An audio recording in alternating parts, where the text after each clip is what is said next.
Good morning, Raptor freaks. Lexi Otts here, and it's Friday morning, and the Raptors lost the Heat last night. Third time they played Miami this year, and now it's 2-1. Miami Heat over Raptors. We started that game so well. The first quarter was fantastic. The second quarter wasn't as eh.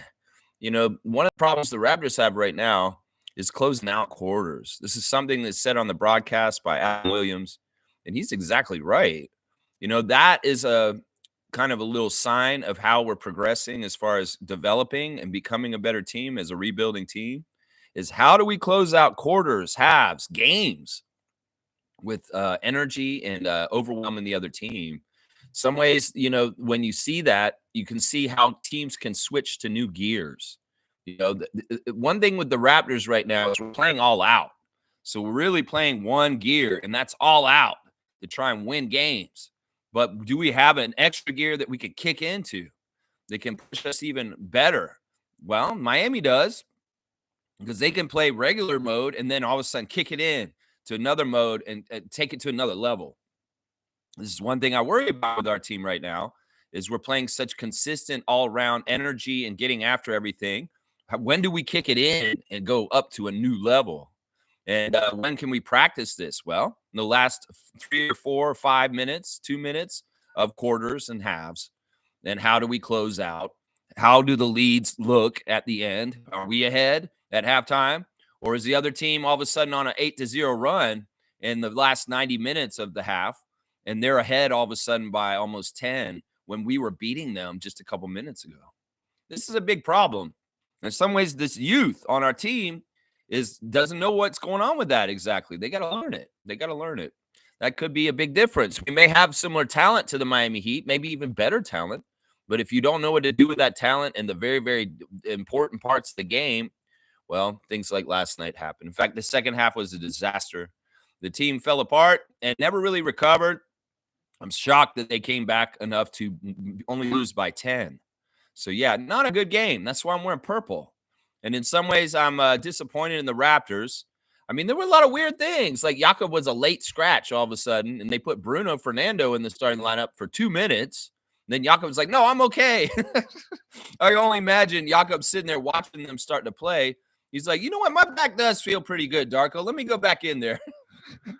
Let me get in the game. Seriously, I feel like I do want to play. That's an interesting, I don't know. The Raptors shouldn't get any trouble for this. I don't think so. I mean, we didn't technically declare him injured, but then we didn't start him and he wasn't available all of a sudden. But then he was available to start. I don't know. There's no weird shenanigans there, like Joel Embiid getting in trouble for reporting weird at times for the Sixers. I don't think so. At least I hope not. That'd be a dumb reason to get in trouble, honestly, because Jakob was going back and forth with his back spasms and whether he should play or not. I thought he looked pretty good. Even if he was having a little bit of a back problem. It's the only game in like a week, Yak. Let's get out there and play and kick some butt. Come on, man. And he did. He got out there. He's like, yeah, hold my drink. I'm going out there. Which was weird. It was weird. Yeah, they started a lineup without a point guard. We speculated about this yesterday morning. Who is going to start? With Scotty out, will they start Davion and put a real true point guard in there? No, they didn't. It shows a real testament to how Darko feels about RJ Barrett's playmaking skills. That RJ was straight up our point guard to start the game last night. And well, he messed around, got a triple-double last night. It's not a very good triple-double, honestly. In some ways, it's technically a triple-double still. We should recognize RJ Barrett's triple-double for being an accomplishment. But in some ways, also, it's kind of like, RJ, you had an ass game, bro. And it's like, it's a weird thing, man. It's a weird thing. Triple-double, but yeah, it was meh. It was a meh triple-double. It's too bad, man. Because that, in some ways, I want to celebrate RJ for that. But yeah, he was doing pretty good playmaking. I didn't feel like it was a big deal that we didn't play a point guard yesterday. In fact, at the start of the game, we started really well. We kicked so much ass in the first quarter. The second quarter was where things started to unravel right at the end of it. But man, we played almost the whole half of really good basketball against the Heat. And then the Heat did the Heat stuff, and they heated into the second half and really just kind of messed us up there. It is what it is. I have to be honest. I was very tired last night for some reason. I fell asleep in the second half for a little while. But I did watch the highlights and I did catch what all the stuff that happened. So yeah, let's get into chat. We'll do our stars of the game, classic card, Instagram stories, all the regular Raptor Freak stream activities that we do on a daily basis. Is coming up right now. Let's go. Let's see what y'all are saying. The Raptor Freaks are in the house. It's better in the house than outside. It's like minus 20 out there right now. Yeah, it's cold. Yeah, it's cold. All right, let's see. Trevor J is here first. Commissioner of Fun, Trevor J. What's going on, my guy? You went to the game last night, didn't you? I hope you saw, fun. You had fun, even if the game was not a good outcome for our team. But yeah, Trevor going down there at the last minute. They were talking about this at the beginning of the game. There may not be a lot of people at this game because this was a game that was slapped together in the last week. And it's true. It looked like a spotty attendance out there. Looked like it was probably an easy ticket to just walk up on and go into. It's like, hey, honey, look, there's an NBA game at this arena right now. Should we, honey? I've never been. Maybe we should go. Let's just go on in and watch the game together. All right. Oh, this will be fun. Yeah, I mean, there could have been some of that stuff going on. I don't know. Let's see. Trevor's saying, don't blame people for disappointing you. Blame yourself for expecting too much from them. Well. I mean, I like this because there's a certain thing called personal responsibility. Yeah, you can blame everybody for your problems and stuff like that. But it's also very good to kind of take ownership and where you made the mistake. Because honestly, people will continue to do this to you throughout your life if you don't start recognizing the activity that allows you to be vulnerable for this to happen. That's what I'm saying right now. Blame yourself for expecting too much of them and allowing them to do this. Sometimes the problem is actually the expectations, that you have unrealistic expectations of people that they just can't meet. So you have to change your expectations, honestly, or just not associate with that person because you can't blame them. You shouldn't. They disappointed you. Well, they disappointed you. Say hasta la vista if you have to. That's what I'm saying. Thank you, Trevor, for your words of wisdom. Trevor J saying, Jacoby continues to impress Miami Heat. They suffocated RJ last night. Now he has to learn how to play when three people are coming at him. Yeah, that was the game plan. They talked about it in the game last night, Alvin and Matt, that Alvin joked that the scouting report on the Raptors right now starts with RJ Barrett driving to the left and ends with RJ Barrett driving to the left.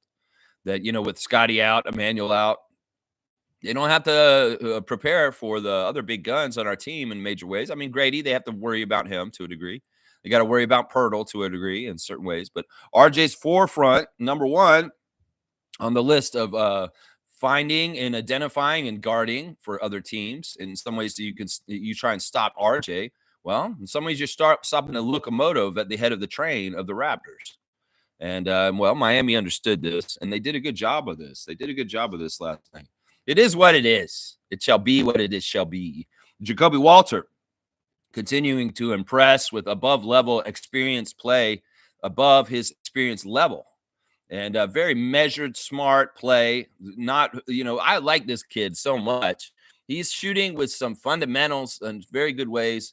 And he's getting to spots that normal young players don't try and get to. That's not like attractive to them. It's all dunks and threes for people like Josh Green, You're like, I just want to dunk it some more. I want to go out and do this and stuff like that. That's what a lot of the young players are like. They want to dunk or they want to shoot threes. Well, Jacoby's like, I'm going to go get the best shot possible, and I'm going to measure myself, and I'm going to do it the right way. And boy, is he a throwback in that kind of way. In fact, some of the ways that Jacoby's scoring are very 80s and 90s style basketball.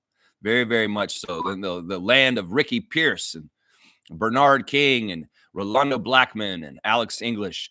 Those kind of scorers are hearkened in the movements and the motions of young Jacoby Walter, which is very, very interesting to me. He's a throwback. In some ways, Scotty's a throwback himself. Well, Jacoby is too. We saw a throwback move by Grady Dick earlier in the game too, with a little step around Bam Adebayo in the lane. That was definitely one of those kind of moves also. Yeah, very, very cool stuff. Monique is here. Superfan Monique Lawrence. What are you saying this morning? Good morning, Raptor Freak crew. Played great first quarter. Everything was lopsided after that. Stars of the game in a loss are RJ, Grady, J-Mo, Guardian, Jimmy, Butler, bonus for Jacoby. All right. Yeah, I mean, those are your stars of the game. Mine are a little bit different this morning, but we'll go with the stars of the game right now. Yeah, RJ got a triple-double, but I can't give him a star of the game for how he did it. Honestly, I think that he was really, really. The problem is that RJ started missing last night. He missed a lot of shots that he'd normally make, a lot of them layups, a lot of close to the basket stuff that he's been absolute money on. There was one where he had no reason to miss because there's nobody near him, and he just missed a bunny. It just happens. Jonathan Mobo in a practice interview yesterday talking about, what do I need to work on? I need to make my layups. I need to take it and dunk it. That's been a problem. And well, RJ had a little bit of that last night where he was near the lane, near the basket, and he just didn't convert. And a lot of those shots that he would convert on, he would have converted on like last week or in the last game or something like that. It's weird. My number one star of the game is the guy who was kind of jerking us around about whether he was starting or not, is Jakob Poeltl. It's kind of crazy, man. Bruno Fernando played the first 2 minutes of the game, and then he got the clean yank and never came back again. He did get a basket. RJ set him up for one basket out there, and he got a steal also. So Bruno, 2 minutes, 1 for 1 from the field, +2 from the +2 and with 2 points. That's nothing. That's just it. But it's like Bruno knew right away. He's like, oh, crap, I'm coming out. And here comes Jakob. Jakob ended up getting 27 minutes. He shot 7 of 12, which is fantastic shooting. He missed his only 3. That's right. Jakob took his second 3 of the season. It was hilarious. It was because the shot clock was running down, and he had to take it, and he just happened to have it at the top of the key. It was short. He didn't put enough on it. But, man, I would have, popped if I'd seen Jakob Poeltl hit that 3 at that time. I would have been like, yeah. It's too bad he didn't hit that. It would have been cool. He was 2 for 3 at the free throw line. He did have one really bad free throw miss. 4 rebounds, 2 assists, 1 steal, 1 block, -18, which was the worst plus-minus on the team. But 16 points. In some ways, he was carrying us. It sucks. Grady shot a lot, and he got 22 points, and Jakob was the second leading scorer, but he was more ethical. But in some ways also we see, because his minus is so bad, something was wrong with Jakob being out there with winning. I don't know. Either way, I'll give him the benefit of the doubt. His back's hurting, and he still got out there. He played for the Raptors. In some ways, that was heroic. And I appreciate Jakob for playing last night and coming out there. That was so weird, though. I don't think I've ever seen that happen where a player is scheduled to play. He's in the starting lineup on the graphic. Then they say, no, he's a scratch. And then he doesn't start all of a sudden. Bruno Fernando's in there. And I'm like, oh, crap, this sucks.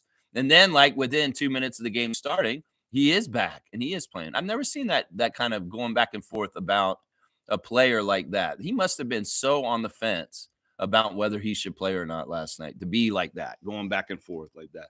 So crazy. But I'm glad Jakob played, and he ended up being my number one star of the game. My second star of the game is Davion Mitchell, guys. I was really happy with Davion. Davion's on this kick about being a really good defender right now in his interviews and talking about it. Well, he's showing it off again last night and also playing very efficiently on offense. Davion looking really, really good, passing to other people and making shots himself. So I'm proud of you, Davion, for the game you had last night. So I'm going to go ahead and give you the second star of the game. He had 21 minutes, 4 of 6 from the field. He hit his only 3-point attempt. He hit all 3 of his free throws. That's what I'm saying. You're hitting your shots. You're doing well. You can get a star from Lex. That's what I'm saying. 2 rebounds, 6 assists, only 1 turnover. So a 6 assist to 1 turnover ratio is fantastic. Davion Mitchell being a real true point guard. He did get 6 fouls and fouled out. The refs were calling a lot of fouls on him for his dogged defense in weird places. Some of it was just, some of it was kind of ticky-tacky. But, yeah, Davion, I appreciate what you did last night. You were putting in some points for us in a low-scoring game. 12 points for Davion in 21 minutes, a -7. So he's my second star. My third star of the game is a man who dunked on his own teammate last night, which was a very weird play. Of course, that was because Bam Adebayo pushed Jakob into the lane, and then Ochai Agbaji had a highlight dunk where he dunked on his own teammate. I don't know if I've ever seen this before, where somebody gives their own teammate the Frederick Weiss treatment like Vince Carter did in the Olympics against France. I don't think I've ever seen that before, where Agbaji had a friendly fire victim of Jakob Poeltl underneath the basket. Boy, did he get up and over him. But that's Bam Adebayo's fault. Now, this is where I don't agree with what the refs called. Sure, that was a foul on Bam Adebayo, but listen, hear me out real quick right here, referees. And I'm trying to remember who our refs were yesterday. It was Robert Hussey, Jason Goldenberg, and Sean Wright. That's right. Listen, if the guy makes the dunk, that's 2 points. That's 2 points. Now that's not a continuation of that. That's not an and one. This is a separate incident where Bam Adebayo pushed Jakob Poeltl. So if Poeltl's going to the line, he shouldn't be just shooting one free throw. He should be shooting 2 free throws because it's a totally separate incident. The Agbaji dunk goes over Jakob and he slams it down. Meanwhile, Bam Adebayo's doing a push that has nothing to do with that. Poeltl should have shot 2 free throws in that instant instead of the one that he missed at that point where we didn't get anything for it. So the whole looking over the play and trying to figure out what happened, Sean Wright, what's the point of it if you're going to just say, oh, 1 free throw for him? I mean, you got the call right, but NBA, where are the rules here? Why isn't it 2 free throws for a separate incident that has nothing to do with the shot? Why isn't it an and one off of a player that didn't even take the shot? It shouldn't be an and one if it's a separate player. I don't know. I'm just logically thinking this like Mike would. Why isn't it that he got 2 free throws for the foul that was not really having to do with the dunk being made? I don't know. Just a question from a Raptors freak this morning. I'm just saying, to me, the logic of that is that Jakob should have been shooting 2. They should have been shooting 2. The third star, Agbaji, went out and got 6 of 8 shooting, which is fantastic shooting. I really love good shooting. 1 of 3 from 3, 3 rebounds, 1 steal, 13 points, a +1 in 30 minutes.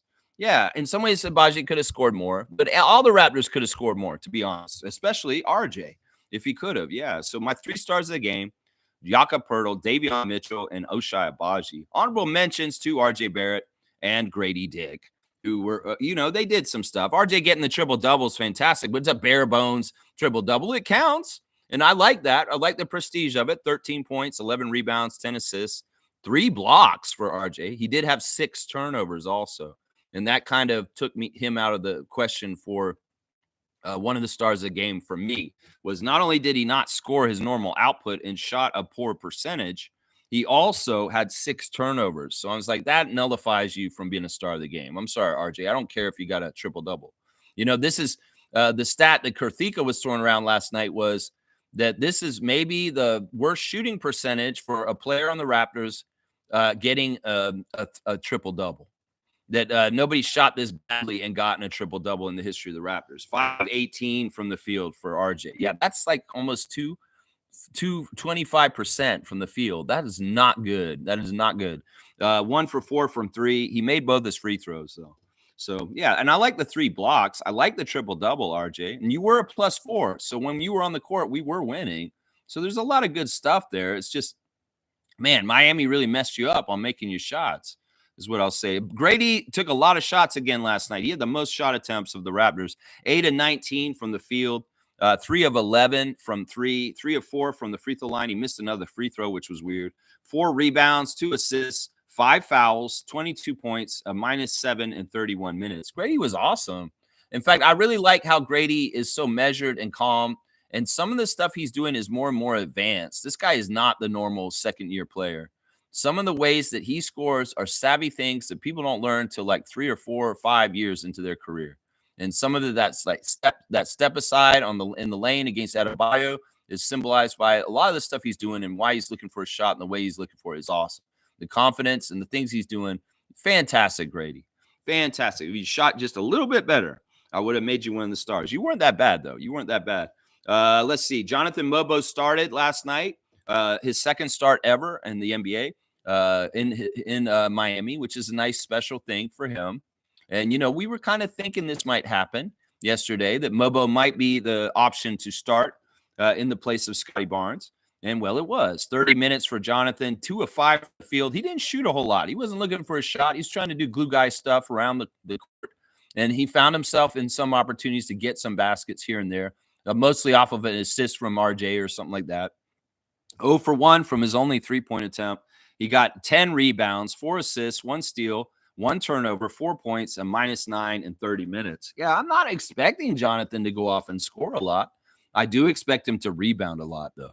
That's for sure. Yeah. Yeah, off the bench, Kelly Olynyk had a horrible game. He had one of the worst games he's had in a Raptors uniform, 0 for 6. He missed every single shot he took, and he missed all 3 of his 3-point attempts, and he missed both his free throws. At some point, I was thinking, Kelly used to play for the Miami Heat. Is he like helping them out? Is he still trying to get his alumni card with the Miami Heat okay with the fans? because he's like, oh, Kelly's missing 2 free throws in a row. As a vet like him, he should not miss 2 free throws like that. I'm like, man, is this guy ingratiating himself to Heat Nation so that he can come back and get his kudos after his career's over? Because he is a 3.5-year Heat player. Something fishy about that. Why are you playing so bad, Kelly Olynyk, in this game against the Miami Heat? That's what I was wondering. 4 rebounds for him, though. 2 assists, 2 steals, 0 turnovers, a -4 with 0 points in 12 minutes. Kelly, you're going to miss all your shots. What are you doing, my guy? We need you to make your shots in this kind of game. Come on now. Jamison Battle was pretty good. He came out in 15 minutes, 3 of 4 from the field, made both his 3-point attempts. They looked money. They were awesome. 2 rebounds, 1 assist, 8 points for Jamison. Maybe we want a little bit more of Jamison Battle out there, Darko, because in some ways we're getting a lot of good stuff from him. Maybe we need to increase his minutes in the rotation just a little bit, maybe just a little bit. Yeah, and we got a lot of Battle Dick formation last night. A lot of minutes on the court where Grady and Jamison were out there at the same time running around, doing things. It's causing spacing and wreaking havoc as 3-point threats out there at the simultaneously. Yeah, I like Battle Dick formation. And we had quite a bit of it last night. Too bad that it wasn't making more shots and taking over. 30 points between Grady and Jamison. We could get more from that kind of position. Jamal Shead got out there for a bit. Another one of our J rookies, 14 minutes. He got 2 of 5 shooting. He made his only 3. 1 assist, though, and 1 steal, 1 turnover. Yeah, Jamal was really kind of calling his own number too much last night. In some ways, I didn't like him going into the Atlanta Giants and trying to force things with his offense so much. You know, I get it. You can be successful at that. And you were successful a little bit down there. But for the most part, you shouldn't be going down there trying to take on Bam Adebayo, Jamal. You need to drive and kick. And in some ways, you were driving and just taking it up less than you were actually looking for people. And the 1 assist shows it. But in some ways, you were okay last night. You were aggressive. You had poise and confidence. And I like that you made your only 3-point attempt. But yeah, 5 points in 14 minutes, a -4, Jamal Shead. And then Jacoby, 3 of 8 in 26 minutes, 2 of 5 from 3, 1 of 1 at the free throw line, 2 rebounds, 1 assist, 1 steal, 1 block, 9 points for Jacoby Walter. If anything, I'll say the same thing about Jacoby as Jamison. I want more. I want more shot attempts. Jacoby was out there for quite a bit, though, 26 minutes. But yeah, I love that he made that 3 at that one point late in the game. I love his poise. I love that, like, there was one moment where Davion was coming up the court and he wasn't past half court yet, and he saw Jacoby open at the 3-point line, and he rifled the pass to him pretty much half court distance to Jacoby because he saw he was wide open, and he caught it really nice and went right into the shot and nailed the 3. That's fantastic. That's recognition by Davion Mitchell as a point guard to get to his guy and looking out for him. And he knew that he'd make that. So he set him up with success. That is the definition of a point guard right there. And 6 assists and 1 turnover. That's fantastic stuff, Mitchell. That's why you're one of my stars. So there you go. Still a DNP for Chris Boucher, which is interesting still too. But Chris is a pro. He's going to be there for the team as they need him going into the future. It's just they didn't want him last night for some reason. This is what it is. Monique is saying, I say AJ Lawson plays for tonight for the 905. Yes, the 905 are in Delaware tonight to play the Philadelphia 76ers Blue Coats G League affiliate. And yeah, they haven't played in a long time. This could very well be true that since he needs to learn a bit about our system, maybe you ingratiate him at the G League level with Andrew Jones and give him a little orientation there. And then maybe, boom, goes the dynamite. He's ready to play against the Bulls on the Raptors team on Monday. Now, there's something about, the Raptors are in Miami right now, and I don't think they're in a hurry to get back here. And I can understand why. The temperature is something like that. So I wonder if they're going to fly back on Sunday and take a couple days down in Miami. I would if I was them. Why not? Don't rush back here. There's not a game until Monday. You got a few days off. But also maybe it is more nice to be back home and kind of get all the creature comforts and rest in your own place. I don't know. That's a trade-off. You trade temperature for home? I don't know. We'll see. But, yeah, Lawson being at Delaware tonight would be great. And I hope you're right, Monique. I think he might be there too. And Shamshay is there. We know that for sure. The other guys are not going to be there because they're with the Raptors as far as Jamison, Jamal, Jacoby, and Jonathan. So it will be Shamshay, leading the 905 team with Kennedy Chandler and Tyreek Key in them. And hopefully AJ Lawson makes his debut for the Raptors 905 tonight also against the Delaware Bluecoats. And Monique is letting us know that he will be wearing the number 00 as a Raptor. So AJ Lawson's going to go 00 like Benoit Benjamin and wear the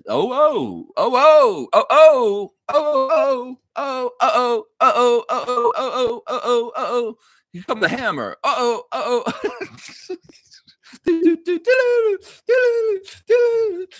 Yeah, there you go, man. There you go, Lawson. All right, let's see what's up. I want to see him play tonight too, Mo. That's right. We've got a G League game tonight. Let's get the referees for you guys real quick. Our crew chief for Raptors 905 at Delaware Bluecoats. Normal start time around 7. We'll be watching it in the YouTube chat if you want to come talk to us during the game. Marcy Williams is the crew chief, number 72. Paul Toomey is the referee, number 74. And the umpire is Sarah Williams, number 20. Yeah, Raptors 905 action tonight, baby. In fact, this is a weird thing. I think this is the beginning of the new season, guys. Did the G League do their championship already? Let me go look at this because they're doing their cup tournament just like the NBA, and they're doing theirs in Orlando. And we didn't qualify, so I don't even know what's going on with that. But let me go look. They're supposed to be having the G League championship games very, very soon right now. As far as the teams that did the best and the championship stuff, I don't know. Let me see. Tip-off tournament. No, it's still tip-off tournament. So this is not regular season yet. We're just playing the end of our tip-off tournament segment of the season where it's kind of a wash. Raptors 905, 3-9 so far this year. And I think that they play 12. So maybe they are finishing up the first part of the season very soon. But yeah, Delaware tonight. We played Delaware once already this year. We played them in the first game of the season, and we won. So they are one of the 3 wins we have so far this year, the Bluecoats. Of course, Patrick McCaw is on the Delaware Bluecoats, along with Jeffrey Doughton Jr. So there'll be a couple of familiar faces across the court from us tonight as we play in Delaware once again. We played the first game in Delaware, so we're going to play there again. That crowd will be ready to get loud down there. Kaz is here. Good morning, Trucker Kaz. 10-4, good buddy. Hope you're doing really good this morning, my guy. Let's see what he's saying. Good morning, Lex and crew. Davion has been much better coming off the bench, and he's got me sleeping. Lex is sleeping. Yeah, I fell asleep a bit.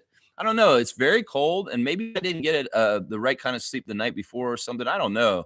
But maybe it was a sugar rush. I was eating some jujubes or something. Maybe I ate them too early, and then I was like conked out. But yeah, I missed part of the fourth quarter. I watched most of the game, though. I saw most of it, but, I was out. And then I woke up, and I was like, oh, it's over. One thing I've noticed recently is that the Raptors are not posting their interviews on YouTube anymore. Why are you doing that, Raptors? Well, I need access through YouTube to see the great interviews with Darko and our players post-game, after the game. And in some ways, it's like, I know y'all are putting them on your Raptors official website still. Maybe that's part of the reason why you do it, because you want all the traffic going there. But man, I wish you guys would post them on YouTube still. It's not like you don't have a YouTube channel still. So please continue to repost the Raptors interviews after the games, practice interviews, post-game interviews, media day interviews on YouTube, please, team, because it's easier for me to find, and having to go and check over there all the time, well, it's annoying. Let's just put it that way. It's very, very annoying. So, yeah, please put them back on YouTube. Please, Raptors, if you're listening to me right now.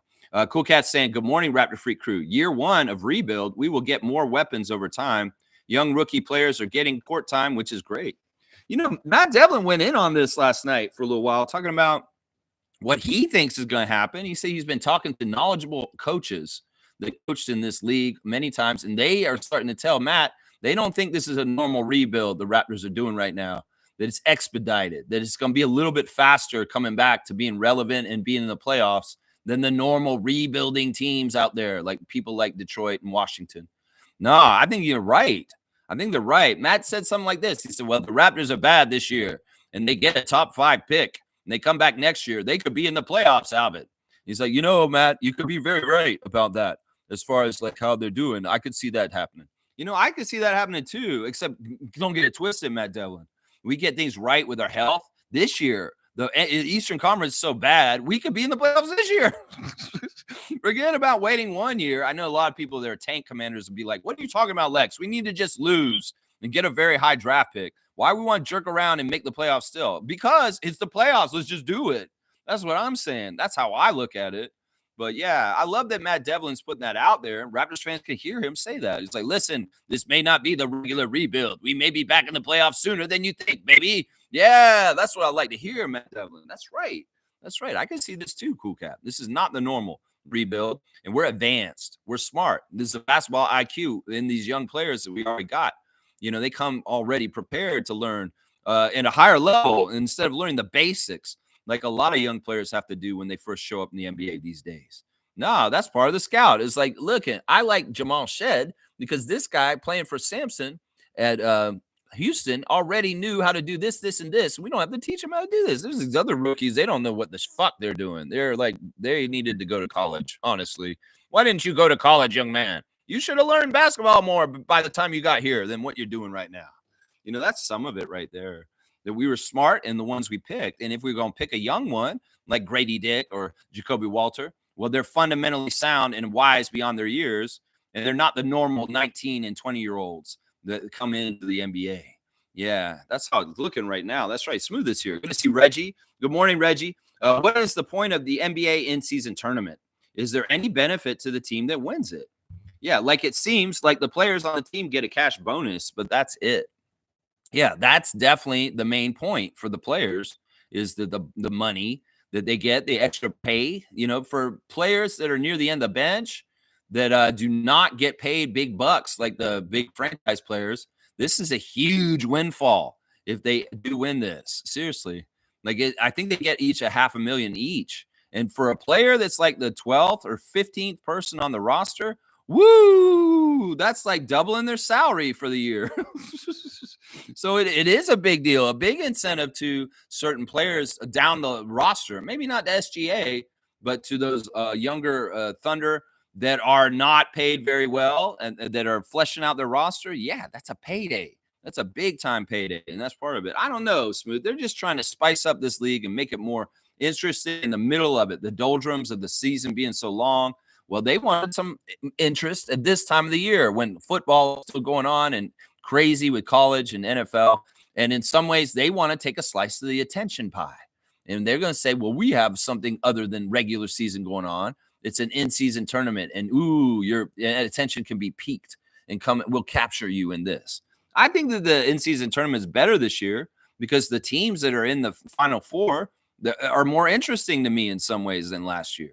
Because this is like a really weird Final Four that we did not think would be this. Now, on ESPN this morning, on ESPN.com, they're speculating that the NBA Cup could be part of the determination of the most valuable player in the league this year. In fact, they're intimating that SGA wins this NBA Cup and he wins the MVP of the NBA Cup MVP. He has got a better case for being the MVP of the whole entire season at the end of the year.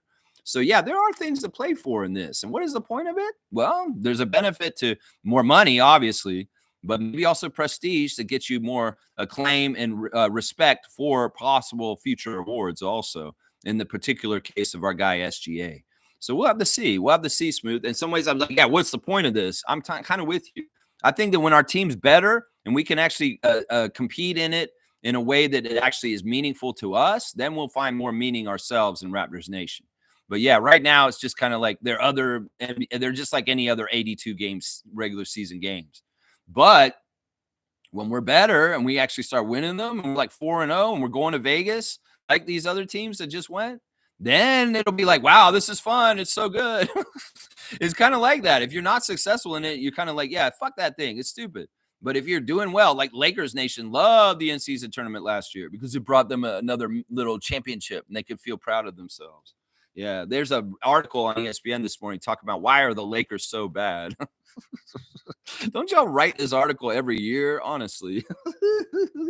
Cool guy saying RJ felt the heat as no other Raptor was able to get the attention of the Heat. It's okay. It's okay. Cool guy saying it's okay. You know what? Grady gets attention too. He could have gone more paramount and being more forefront. for things, for attention. I don't know. In some ways, the Heat are very, very veteran team. Once again, in some ways, we did not catch the Heat on and off night. Hero was very dialed in and doing very, very good stuff. Jimmy Butler was not that good. Jonathan Mobo did a really good job on Jimmy Butler last night. If Jonathan didn't score anything, he at least played excellent defense on Jimmy Butler and limited him, like really limited him. So it was like Hero was killing us. That Jovic kid came in and absolutely killed us also. His points per minute were off the chart. And yeah, there may have been a little bit like, because he has a relationship with Darko from Serbia. There may have been a little bit of gumption up for that youngster on the Miami Heat's team to play us because of our coach. Not going to lie, seriously. But yeah, in some ways, once again, we're playing Miami Heat. Miami Heat have Heat culture. And they've been a team that has made the playoffs pretty consistently and gone to the finals pretty often too. So once again, that expanse of experience against our team, we have to play perfect and play all out and not cause turnovers and make our shots. Well, that's when we have a chance to beat them.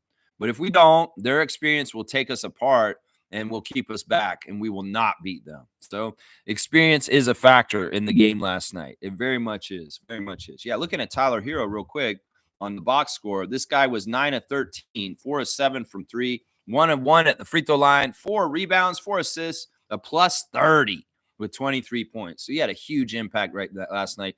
He was very much in his game phase. You could tell the way he was acting. And as I said, Nikola Jovic, 4 of 5 from the field. He made both his threes, 4 of 7 at the free throw line, 4 rebounds, 1 assist, 1 steal, 1 block, a plus 25 for him, 14 points in 24 minutes. He had like 14 points in 12 minutes, and then he didn't score for the last like 12 minutes he played. But yeah, he was very much a factor. And the other thing about Nikola Jovic that I noticed last night is he's bigger than I remember. The guy filled himself out. He was not, he was a skinny little punk before when we saw him last year as a rookie. And this year he's got a lot of meat and muscle on him. And I was surprised to see how big he was too. Like he's very tall, very, very, very tall. Of course, Bam Adebayo was a force down low for them. 35 minutes, 8 of 17 from the field, 1 of 3 from 3, 4 of 6 from the free throw line, 16 rebounds, 5 assists, 1 block, 21 points for Bam on a plus 7. Yeah, I mean, he was a big factor. Jimmy, not so much. 3 of 8, 5 of 8 at the free throw line, 3 turnovers, a plus 16 with 11 points. So Jonathan really did contain Jimmy. And some of that was that great defense you saw where he didn't leave his feet and messed up Jimmy so he wouldn't make the shot because he was trying to draw a foul at that one point. He wanted to bump into him, but Jonathan didn't take the bait, and he played very, very, very good defense on him. Some of the stuff that happens with Tyler Hero is very good defense. So you can play perfect defense on him, and he's going to make the shot on you anyway. He's just like that. He's one of those kind of sharpshooter scorers that it doesn't matter if you're guarding him perfectly. He's going to find a way to make that basket go through the net. It's annoying. Let's just put it that way. It's annoying. So, yeah, those guys were killing us last night. Bam Adebayo, Nikola, and Tyler. Tyler, yeah, definitely killing us last night. It was crazy, man. Smooth saying, I also read that LeBron James is stepping away from the Lakers for a while. No reason given. Whoa. Well, who knows? Maybe he's getting some sort of secret treatment in Germany with with stem cells or something. I don't know. I don't know. He's like he's because it's losing too much. What happened to your plan to play all 82, LeBron? What's going on here? In some ways, I've done the Kensington Variety VIP Club 5 years ago was a subject called loyalty. And well, LeBron, where's your loyalty to help the Lakers through thick and thin? Because honestly, if y'all are just struggling and you want to step away because the stink of lose is bugging you, man, what the hell? You've been in this league for so long and you lost a lot of times. Why would you have to leave now? Maybe the Bron and Bronny circus has gotten to you at this point. It's like, I just need to step away from it. It's just too much. They're always talking about me and my son. Whatever it is, I wish him well. I hope that he's okay. How about that? That's so weird, man. That's so weird. Let's see. Trevor's saying Bonnie score 30 points and G League last night against the Suns. Bonnie? Who's Bonnie? Like Bonnie Tyler? Turn around every now and then. I turn around and I make a shot and I get a field goal. Turn around, it's a fadeaway. You tried to put your hand in my face and I made it go through. Turn around, fade away.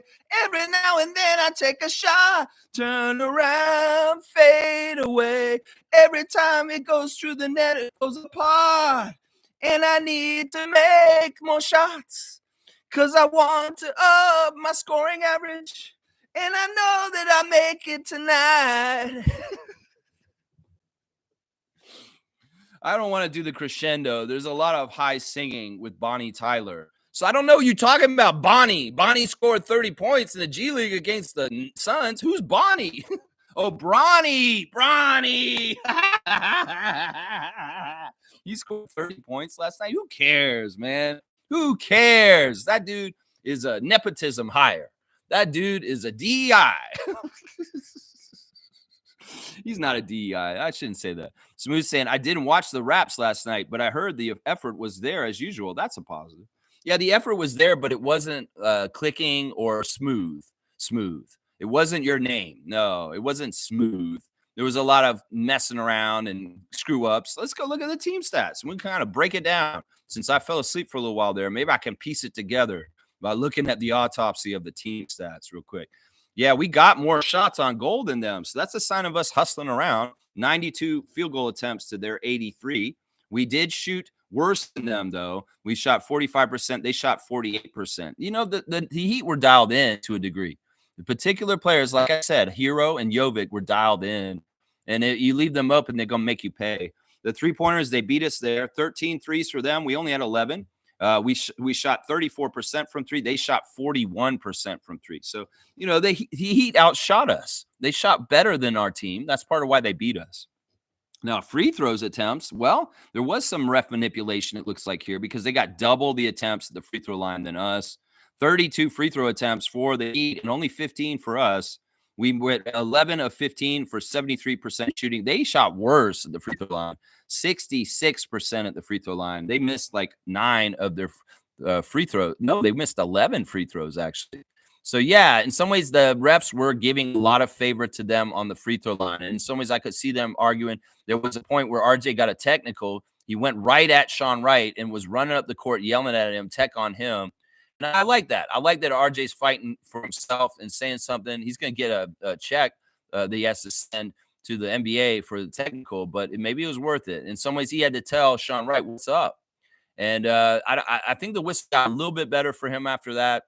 But, yeah, the free throw discrepancy was a problem. And I don't think that's just that Miami's more aggressive at taking the ball to us. I think that the refs were actually giving some strong home cooking to the Miami Heat at home last night, as far as giving them more attempts at the free throw line.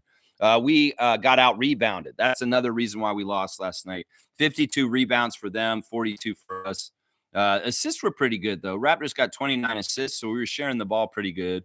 Let's see. Turnovers. We had 12 turnovers. They had 17. So we forced more turnovers on them than they had on us. And we were actually taking care of the ball really well. Alvin was talking about that in the game. It's like, if you're going to have a win on a road like this against a team in a hostile environment, you got to take care of the ball.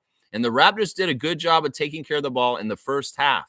In the second half, it all unraveled. And they had a lot of like silly turnovers here and there that were actually really hurting the team in different ways. I thought that Darko did a good job with the timeouts in the beginning of the game, the first half, to get the Raptors right and going in the right direction to they were really winning in the first half. It's the second half where everything fell apart. It's too bad. It's really too bad. Points in the paint, we won that 56-52, which I was expecting, seeing as Bam Adebayo is their biggest player, and we have Jakob. So, yeah, it is what it is. They shot better than us, and they out-rebounded us. So those are two big key ones right there. Right there. That's right. Let's see. Nameless saying, Lex looking mad dapper today. I'm in my purple, so that means we had a bad game. And I'm not proud of how they played completely. I mean, it is what it is. It's the rebuild year. I can't get all bent out of shape about losses, but it is what it is. The competitor in me still's like, we had our third game against Miami. We're 1-1 with them. Let's win the third game and have a 2-1 advantage over Miami for the year. Alas, it wasn't to be. So I'm wearing a Raptors purple front black back original. You can see on the top, there's no weird, there's a straight line right across the seam at the top.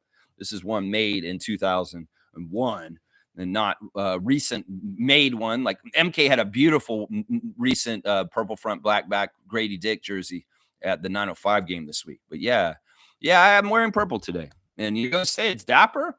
Well, okay. Purple's an okay color this year because it's the 30th anniversary year. But other years, we don't want purple around. I'm telling you right now. Fiercey's here. Good morning, fam, and happy Friday. Good morning to you, MJ. Good to see you. At Smooth, I believe they get money if they win the in-season tournament. That's true. They do. I think they get $500,000 each. Seriously, they get like 500,000. The team that wins the whole thing, each player. That's a lot of money to two-way. That's a lot of money to a young rookie who just came in the league, ain't got no money.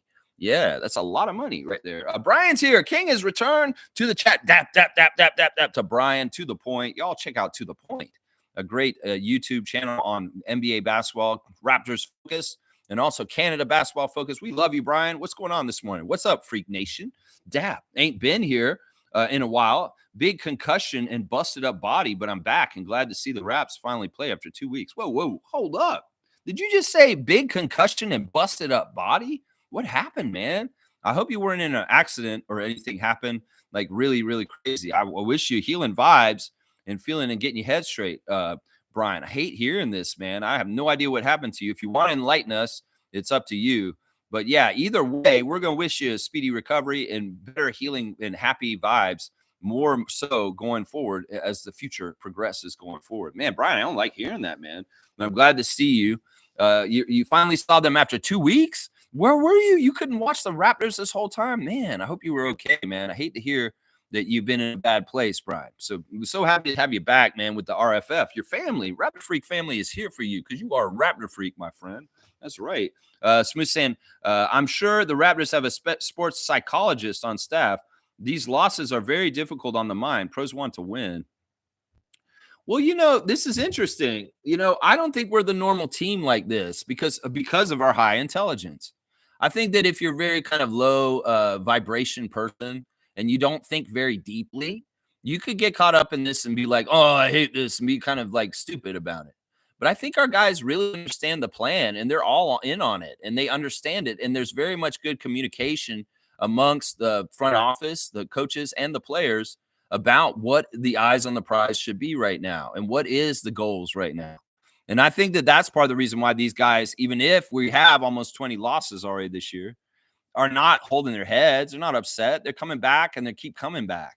That's an interesting thing. Now, I know some people would be like, oh, we're losing. It is like this and this. If you're not going on social media and caring what little cackling little jokers on the other side of the keyboard are writing about you, who cares? You're in the NBA. You're making millions of dollars and you're living your dream, even if you're not winning right now. But these youngsters they know that you got to go through the losing to get the winning. They're smart enough to understand that. Maybe some unconscious younger players would be like, oh, me lose, me happy, unhappy, like a little baby. You take the toy away from, hey, take the toy. No, these are smart babies. I'm like, oh, you've taken my toy away from me. Well, don't worry. I'm going to get a much better toy down the road. And I'm patient in this. Yeah, understand that like the vibes on this team are immaculate. These guys are happy. These guys get along. They have a lot of fun playing with each other on the court. And, in some ways, that's what's important right now. It's not about, in some ways, the losses are going to come naturally because of the state of our franchise. And they're all in on it. If there was confusion, it's much worse to be a team like Milwaukee or Philadelphia and start the way they did because there's no excuse for why y'all are losing. There's expectations that are high. And if you're not meeting them even close, well, it becomes a real shit show like it did in Philadelphia this year. But with the Raptors, they expected us to be this bad. And we had one of the worst schedules to start the season. So it's not that we're making excuses. It's just the reality of it. And these guys are smart enough to understand it, to not get bogged down in the ways that you may be worried about for them. I think that they genuinely all really enjoy playing together and being on the same team together. They have full confidence and trust in their coach and their front office that they're doing the things in their job description that will help them get to the promised land sooner than later. So I don't see any problems right now, even if they're losing quite a bit this year. I don't think this is a problem. You can tell by the way they carry themselves. Think about that last year with Nick Nurse and how everything was confusing, and it seemed like there was just like an unspoken weight around the auras of the players. That's not happening right now. And it's like last year in the wedgie year, we had worse vibes around our team in training camp. Then at the end of the year, when we only won 25 games and we're leaving, and everybody's like, we want to keep playing because we really enjoy this group and we're going the right way. Darko sails the ship through adversity and keeps spirits high. As he says, he wants to keep these guys with swag. Yeah, he's going to keep them with swag and upbeatness and happiness by keeping them on the same page of understanding what the goals are long term. And that's why I don't worry about this. They're smart about this. And these players are smart themselves. Jamal Shed is not a dumb guy. This guy understands that in some ways he can't have the winning clip he had in Houston in the NBA. He's going to get there someday, hopefully.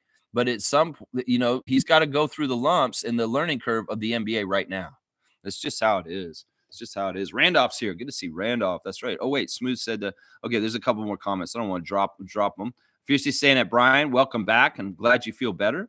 And Fiercely saying Kelly better not hope they come up with a statue for him like Wade. Yeah, I don't know if Kelly's on the level of Heat iconic that he would get a statue down there. I don't think he would. That's funny. Brian saying Battle Shed and Mobo really caught my eye last night. Yeah, those J rookies are doing something. You should throw Walter in there too. Those 4 J rooks are really, really dependable and awesome. And I enjoy watching them. And I'm so proud of our front office for getting such a great collection of rookies this year. And, they're starting to get more shine. There's an article out talking about some of our second round rookies. And the article is based on saying that, maybe this draft is better from the bottom to the top. The good players in the NBA draft from this year are more late round players like Jonathan Mobo and Jamal Shed than, the very highly touted lottery picks this year that are kind of, that's an interesting thing that's happening right now. Smooth saying at Fiercely, yeah, I just find it's a glorified waste of time, though. Millionaires getting more money, make it make sense. Yeah, I mean, that's the thing. They have to incentivize these guys. In fact, they're going to probably do this with the All-Star game very soon. I like their idea for making a 4-team tournament between 3 All-Star teams, and then the team that comes from the Rising Stars tournament plays in it also. I think that'll get competition up. In some ways, you have that Rising Stars team involved. You don't want the older vet teams to get shown up, and they may need to get off their ass because those young guys may be very hungry to show up the older guys. So that may be the kick in the butt that fixes the All-Star game. But don't get it twisted. The money incentive is there too. That'll get them going too. Yeah, it is what it is. This world is all upside down. It's not fair. And there's a lot of rich gets richer, and like everybody else is just like downtrodden and, just scraping by. That's just what the world's becoming more and more of. This is what America voted for this year is more of this. The rich get richer. That's what it's going to be happening. Let's see. Randolph saying, blessings, beloved Raptor Freaks, most informative gang. Be anxious for nothing. What is to be will be. Allow the natural things to play themselves out as you ride along. I love this. I saw this kind of statement on my Facebook feed just a little while ago before the stream saying that, one of the keys to peace is to accept things as they are. And it's not that you want to be, if there's something you don't like, do something about it. You can. If it's in your power and you can control it, go ahead and do it and change it. But also at the same time, if life is not going exactly how you thought it would go, one of the biggest angsty kind of things that we get into is fighting against that. And that if you actually kind of like have a faith, if it's a faith in Christ, a faith in God, that's saying, no matter what, I'm going to be all right because, old JC's looking out for me. That can be very liberating in moments where you feel like things aren't going your way. That, whatever happens, it's a natural order and what's supposed to happen. And in some ways, you may be confused about why it's happening this way right now. But in the end, the grand scheme of it all will be unfurled and you will see it over time that, oh, this is why this was supposed to happen. Trump won. And now we'll see what's going to happen. And it all equals out and things figure out themselves. So, yeah, it may be looking dire and dark in some ways right now because of things politically in the United States, but you may be shocked at how things can be like really kind of evening out in very strange, interesting ways. and the natural order of things. So we'll have to see. We'll have to see what will be, will be. And in some ways, it's not our responsibilities to get all wound up and pissed off and upset about it. It's not that we want to be lackadaisical and just accept it, but also at the same time, the onus on us is as much as you want to put on yourself. And, if you're really pissed about something, go be an activist. Go do something about it. Go say something. Do what you can in your sphere of what you can do. And yeah, you'll feel better for making your difference and trying your part to do it. But also at the same time, don't hold the weight of the world on your shoulders unnecessarily, because in some ways we have to just try and survive and live in this world. And that's what I'm saying right there. Yeah, allow the natural things to play themselves out as you ride along. You never know. Things could be very different all of a sudden in a way you did not expect. Let's just put it that way. Trevor's giving me the cue for a classic card and Instagram stories. We'll do the Instagram stories first real quick. Let's go look at that. All right, as I said, in about 5 minutes, guys, Toronto Tempo president Teresa Resch is going live on Instagram, and she wants you to get to know her. So join her Instagram live today from 10:30 to 11 a.m. For half an hour. She'll be taking questions on Instagram live. So ask me anything, Raptors fans and Toronto Tempo fans. Why is the team named this? Why are the colors this? What is the meaning behind the logo? What is the mascot? What is the main tempo music that you all are going to be playing at the arena since y'all are called the Tempo? All kinds of good questions. And I wonder what she's going to say. In some ways, I feel like I need to get off of the channel so I can watch this myself. Jamal Shed has posted, if Jadi doesn't win, we riot. Okay, so somebody don't win, they're going to riot. I don't even know what this is about this. Yeah, this is don't be stupid. Don't be stupid is what Jamal's saying. And spoken in existence, 7 Beyond. Proud of you. Okay, 7 Beyond. Good job from Jamal Shed. There's some highlights of Jamal playing in the game. Somebody's filming, and he reposted them. And then there he is as a kid. I'm pretty sure that's like Jamal as a brother or something, or maybe there's the kids in his family. Grady Dick with some action shots from the game last night against Miami, and him making some big time shots. This is the crossover shot against Bam where he took him in the footwork and went around him in the lane. That was such a high level shot. That was Larry Bird kind of shit, honestly. What Grady Dick did to Bam in that one little crossover and step around. Really, really good stuff. Yeah, Grady, you're in the zone, bro. And you and your weird plaid sweater coming into the game with your sunglasses. Yeah, that's a look, bro, guy. That's a look. Wubbs with his picture from the Raptors official admin. And let's see what else. He's coming in the game. He's wearing a Kobe shirt yesterday. Shamshay putting on blast. Duke's player, Common Malok, 6'7" forward. He says, just want to show respect to him. 45, Davion with the picture of him from practice. And then he was eating some great eats last night. Where was that? KYU? That looks like some hibachi steak or something. There's some ginger. Oh, wait. No, that looks like barbecue eel. Holy crap. That is some good stuff that Davion was eating last night. Yummy. I'm sure that was in Miami still. Let's see. What else has he got? He's got him practicing before the game yesterday, putting up shots at the Kaseya Center Arena or whatever they call it now. Yeah, let's see. What else is on the Instagram? Raptors official admin, all kinds of stuff. RJ was looking pretty smooth coming in with the sleeveless shirt and the white sunglasses coming in the Miami game yesterday. Man, is this what they've relegated you to? My guy from Raptors Tonight. This is what you do, Randy Urban, now. Just 3 keys to the game on there, and that's all we ever see from you now. That's too bad. We need to give you your show back. Raptors Tonight, somehow, some way, some form. Yeah, if you need people to be on there, I'll come on Raptors Tonight. I'll come on Raptors Tonight. It'll be fun. Yeah, more starting lineup for the team, and then all the stuff from the game last night. Yeah, it's sad. I don't want to look at it. 104 to 114 for the Heat by the end, a 10-point loss. I'm glad it was just 10 points, though. In some ways, I'm keeping track of that. It wasn't a 20-point rout. It was just a 10-point loss, which is much better than a 20-point loss. Understand the grind gear is out, and go check out Norman Stories. He's got very attractive women wearing his clothes on his Instagram stories these days. Pascal's got the light powder blue and yellow shoes on of the Indiana Pacers. He's showing them off and showing different symbols and stuff. The Pacers are not having as good a year as they thought they would right now, and they're a disappointment to a degree, and it's too bad. It's too bad.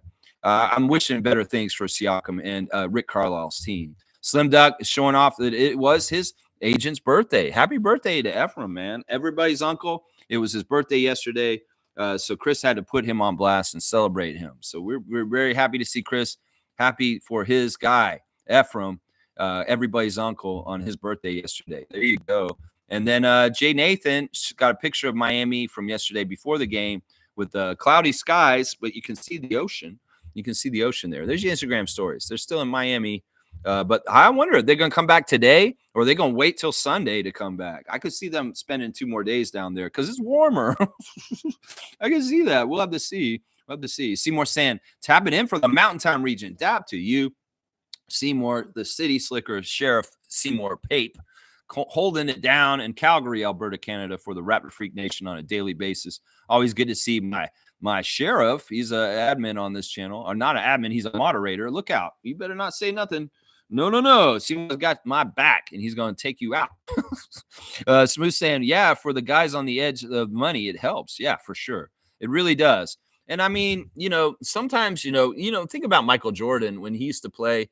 He's a degenerate. He wanted to put bets on making garbage shots with trash cans in the dressing room. So you make this shot, I'll pay you $1,000 or something like that. He's always trying to make money incentives, even if they weren't huge amounts of money. Make it interesting for Michael is what he would say.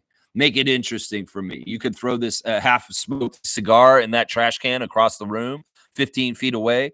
I'll give you $2,000, Bobby Hansen. Shit like that. It's like going on in the Bulls locker room and stuff like that. So any kind of time there's money on the line, whatever it is, yeah, these degenerate gambling guys like Michael and Charles, they're going to do this. They're going to do this. Smooth saying, by guys, son, the edge. I mean, the G League dudes. Yeah, the guys at the end of the bench and the rookies, anybody who's making like 500,000 already, or maybe even making, just $1 million a year. You think about it, if you're just making $1 million or $2 million a year, you get $500,000 added to your salary. That's a huge percentage of your salary for the year. You're getting a bonus on. So, the money incentive is really good for the end of the bench. It really, really is. Really, really is. Smooth saying, I saw those pics on Mo's Insta. Very, very cool. Yeah, Mo's got all kinds of good pictures on her Instagram all the time. Pictures of her with different people, like she was with Masai recently, which is very, very cool. I love that she got pictures with Masai at the Giants of Africa game. Very, very, that just warms my heart to see our president with our super fan. It's just the right kind of combination. So cool. So cool. Kenny's here. Good to see original Raptor Freak Kenny. We still play good. We are just too young and not deep enough. Yeah. I think that, we play good for majority of, I'd say the whole first half for the most part, except for the end of the second quarter. And then like in the third and fourth, it was kind of spotchy, kind of like, the level of play was not winning basketball because they're not out rebounding the Heat. They're causing too many dumb turnovers for themselves. And, the Heat, they're not getting good stops on the Heat either. So, I like your attitude though, Kenny. I thought they played good for considering our experience level. How about that? And also the factor that we're playing a lot of rookies all at once in heavy minutes at times. There'll be lineups out there where we have 3 rookies out there on the court. And, most teams that play 3 rookies this early in the season are going to be a little haphazard and crazy and chaotic. But our guys, they keep it together pretty good. And I'm proud of that. That means they're ahead. Trevor's saying, I'm still in Miami, and I heard that the Raptors are going to be here until the weekend. Yeah, that just makes sense to me. It's like, why the hell would they rush to get on a plane to get back? They got 3 days off. They're off today, they're off tomorrow, and they're off Sunday. And in some ways, they can make Sunday the travel day to get back and be fine for the Chicago game. So, yeah, I could see them hanging around down there for a couple more days just to stay in the warmer temperature, honestly, because it has gotten colder up here. Just in the last 24 hours, it's gotten a lot colder up here. Yeah. Let's see. Isaac's saying, sometimes you win, sometimes you grow. That's right, Farmer Isaac. Get the tractor out. We're going to grow some crops this year in the yard and on the court. And these youngsters, these J rookies, are the beautiful, beautiful specimens and crops that we're growing in the Raptors system of our team. And we're going to see more and more good stuff from Isaac Campbell. You want a dunk? I'm going to give you a dunk. How about that? Love that 30th anniversary logo that Tommy made for us. Man, I miss you, Tommy. You're a good guy, man. I like Tommy. All right, let's see. 230 for Isaac. 5-pointer for you, Isaac Campbell. There you go. UC saying, I can't wait to finally watch Caitlin in real life when the tempo finally comes to town. That's something that, we need to think about. All the great stars and teams of the WNBA will be coming to Toronto. Well, at least Canada. Maybe those games won't be here. What if they have the Caitlin Clark Indiana Fever game in like Vancouver or something, and we don't get to see her because they had that game out in another country, another part of the country. Who knows? But yeah, I like this. This is exactly right. You get to see the great Las Vegas Aces with Becky Hammon. You see the Sparks and their team, all the different stars around the WNBA, like Angel Reese too. Yeah, we're going to see these people coming to our city because we got a WNBA team now. And Teresa Resch is talking about it live right now on Instagram. UC, always good to see you. Cool Cat saying Pacers need to get their core players back from injury, and Hallie needs to get back his game as it's centered around him. Siakam touches are less than last year, so it means other players need to shoot. Yeah, I don't know if that's the smart thing to do, Rick Carlisle. There's Siakam time is a certain time of the game. I'm not necessarily saying it should be the whole game, but there should definitely be periods where you're very heavily watering the crop on your plot of land called Siakam. Yeah, I think that that's just smart in some ways. I don't know. In some ways, I'm not trying to solve them. I'm not Pacers freak. In some ways, I wish them well from a distance. And I just hope that they continue to get better. That's all. But I don't know. I don't watch them close enough to understand exactly what's going on. But Cool Cat does. And she's saying that this is what's up. Most saying W Stream, W Vibes. Go Raptors for life. Keep at it always. Lex, Raptor Freak Crew, strong forever. That's right. And Brian, we want you to be stronger too. Recovering from your injuries, man. I hate to hear what happened to you, man. Carlos saying, growing a good crop of bench mob. If they are good, this good at year one, imagine 2, 3, 4 down the right line. Yes.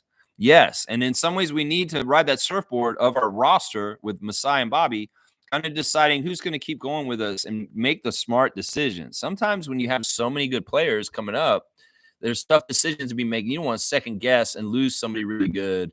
The Thunder have had a lot of problems with this where they have a lot of good players, and some of them they got to let go because it's just not room for them because they have so many draft picks and stuff like that. So in some ways, this may be an issue at some point for the Raptors having 5 very talented, important players come in as rookies this year. So we'll have to see how that get managed in the years to come as far as the decisions on who to invest in and keep around long term. We'll have to see. Yeah. Cool Cat saying, I'm not a Pacers fan. I'm a Siakam fan. Laugh out loud. Well, in some ways, Siakam plays for them. You got to be a Pacers fan to a degree. That's right. Carlos saying, Lex, Shev is under the impression that all this losing will have a bad effect on Darko. On him personally, like his mentality, or like a bad effect that people look at him in a bad way because they think he's not a good coach. I mean, that may need to be elaborated. Is Shev's point that he thinks it is mentally draining on Darko? Because honestly, let's not get it twisted. Darko's a coach for a long time.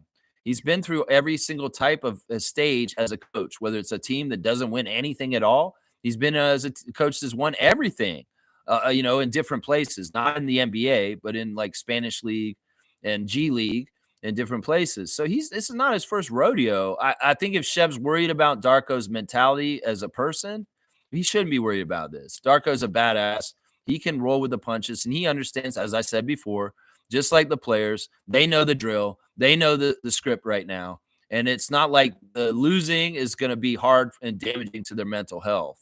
They're strong, they're smart, and they understand, and they're on the same page. Sometimes losing makes people turn on each other, and then all of a sudden there's a whole bunch of problems. But we can tell that our team is not turning on each other. They're not turning on their coach, and the coach isn't turning on their players. Everybody's together in this together, even if it's not fun totally because you're losing more than you're winning.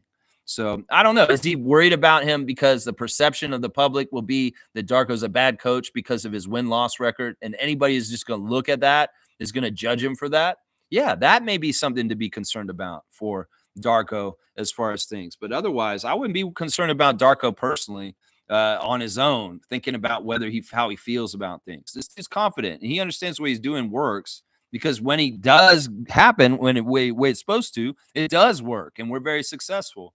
So I don't know. I'd have to see that Shev piece, Kaloy, to understand exactly what he's worried about. I'm sure that if it's the second thing I said, where it's the perception of Darko is going to be bad. Yeah, well, that's obvious. You lose a lot of games, and casuals who don't really pay attention will just see the bottom line of the stats on the standings, and they say, yeah, Darko's a horrible coach. I want him fired. And that's where a lot of those idiots are coming from. They're not really looking at it very deeply. Let's say there's a very shallow judgment right there. Excuse me. Stargate saying big ups to Blackhawk and yes, Molly Weir in Spaces last night. I had a spirited yet constructive objective, mature, and intelligent discourse with them last night in spaces after the game. Well, kudos to Neil. Neil's my guy. Great to see Neil on Sunday at the 905 game. And yeah, Cool Cat's a warrior in there in those spaces too. So kudos to both of them. And well, Molly was a voice of reason and saying good things. Hey, Molly Weir, if you're a positive Raptors fan and you're speaking us up and you're fighting the good fight against the toxicity and not feeding it, well, you can become my ally and my friend. It's just that sometimes I've heard you be overly critical of our coach, Darko, in the front office unnecessarily.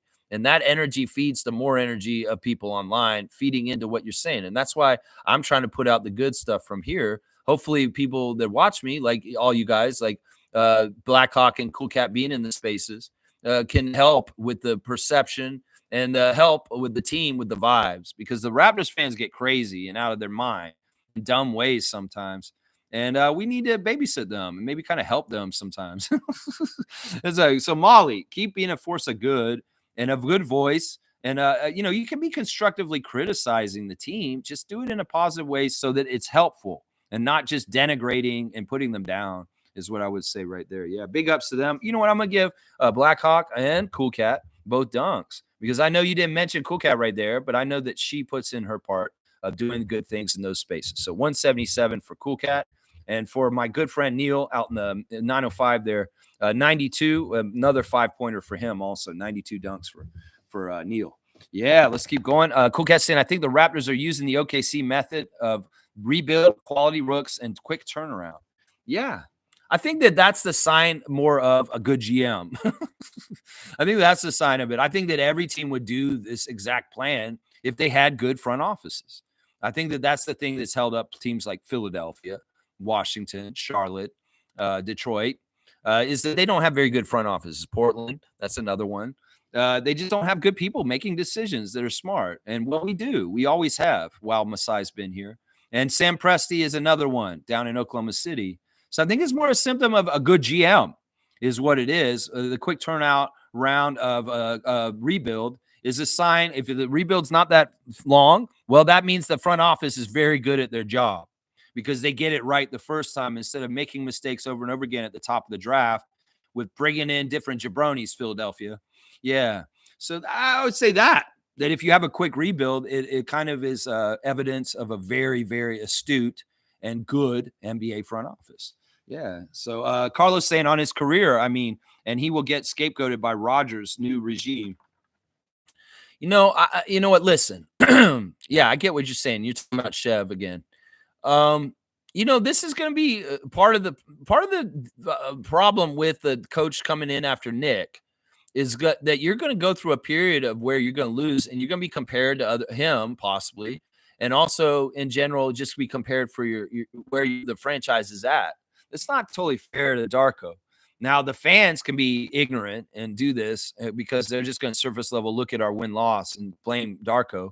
But I don't think Keith Pelley will do this. I think that in some ways he's very intelligent and he understands how sports teams gain and make gains. Now, this is what I will say. Darko gets in trouble if, all right, we're on a climb coming up. And in some ways, we're still down here, and he can be a little bit of right now. But if we start to show signs that we're getting to a new level as a rebuilding team and we kick some butt, and then all of a sudden we have an inexplicable drop back down and we're not competing like we were before. It could, often this kind of stuff happens because he loses the locker room or, there's some sort of injuries that happen that hurt your team from winning, like Scotty being out right now. That's the thing. Like if he gets a good amount of success this year, goes to the playoffs, but then next year it's like this year again. And it's kind of like, doesn't seem like we're getting anywhere. Like we're just treading in water with what we're doing. Then he may be in trouble. As long as there's some sort of progress that we can point to and say, well, look, Darko's developing these guys. They're getting better. Our wins are increasing. We're almost made the playoffs this year. We're going to make the playoffs next year. As long as we're continuing to jump up the escalator in the NBA, as far as development and rebuild and getting better and better, getting more wins, he should be fine. But if we go up a bit, and then inexplicably we drop back down to the level where we're at right now, he may be in trouble then. I think that that's the way people need to gauge this. You can't gauge him just solely on his win-loss record, like what Chev is worried about. You have to gauge him on progress. You have to gauge him on whether things are getting better and better and better. And the only things that'll get him in trouble is if he loses the locker room and the players revolt on him and he's not connecting with them, then he might be in trouble. The other thing could be is if he has a lot of really early success and it's not sustainable and he plummets back down to being in a bad place too. Those are the two biggest things that could get him in trouble. I think Keith Belly is very smart about sports, and he understands as long as there's a good trending curve of positivity and growth going on, then he's okay. He'll be safe. That's really it right there. That's it right there. Stargate saying big. I read that one already. Blackhawk saying it was a good conversation last night. Big up, Stargate. There you go. I like that. Yeah, thumbs up. Yeah, I want y'all to be positive. Stay positive, and try and fight the positive fight on social media places for the Raptors. Let's just keep our heads up and understand that not everything's going to be smooth or fair, even. But we got to believe. If there's a chance we can win, we're going to. We're going to win another Larry O'Brien. We're going to go get it because we're just like that. That's right. That's right. Thumbs up. And Stargate saying, Lex, did you talk about how good Mobo's defense was last night, especially against Jimmy? Yes, I did touch on this for a sec about how Jimmy was very stifled. He did not have a normal Jimmy Butler kind of game, partly maybe because he's a little bit hurt, but definitely a lot of it was because Jonathan Mobo played him very, very well last night. Very, very smart, above like his experience grade defense on Jimmy Butler last night. Very, very good. Like a shadow on him that really blanketed him and just covered him up and did not allow him to do the things he absolutely wanted to do on the court. So, yeah, it was a fantastic job, honestly. Carlos saying, I'm such a big Mobo believer. Once this kid develops an offensive bag, the league is done. Also, free Luigi. There you go. Yeah, I like all the Luigi from Super Mario Brothers stuff, the crossover with this and stuff like that. All right. I want you to temper your expectations for Jonathan as an offensive player. I want to say this right now. Sure, he's hit some threes recently. Sure, he can make shots around near the basket, but let's not get it twisted. This guy should not be a primary offensive weapon at any point in his career. He's a role player. Once again, he's a second-round player. He's not a lottery pick. He's not going to be Scotty Barnes. I'm not expecting Jonathan to ever average like 20 points per game, guys. In some ways, we have to keep this realistic and not expect too much from him. In some ways, what he's doing right now, if he just does what he's doing right now and he makes more of his shots and maybe averages about 10 points per game down the road, that is good enough for me. So I'm not worried about him developing into some sort of crazy offensive player that's going to be a big, huge ship. I think he will be a very adept offensive player that he can score stuff for us when we need to, when he's open. But I don't ever want him to be like a third or second or first option on our team. In some ways, that doesn't make any sense because in some ways we have way better options that are much, much more talented. So just Carlo, I just say, be careful what you expect from Jonathan because in some ways, I don't think it'll happen. I don't think it'll happen is what I'll say on that. All right, let's do the classic card real quick. All right, what do we got this day? Let's see who we got. Oh, wow. Yeah, this is a tough one. All right, this will be a tough one. Let's see if Carlo can continue his streak. He's gotten 4 classic cards in a row. Let's see if he can do it, man. All right, here we go. Classic card of the day. Who is this, guys? Can y'all tell who this is? This is the classic card. And once again, it's a classic one because it's upper deck, and it's not a recent player. So in some ways, this is maybe a little tough. And this is also interesting because this guy is not an Allen Houston.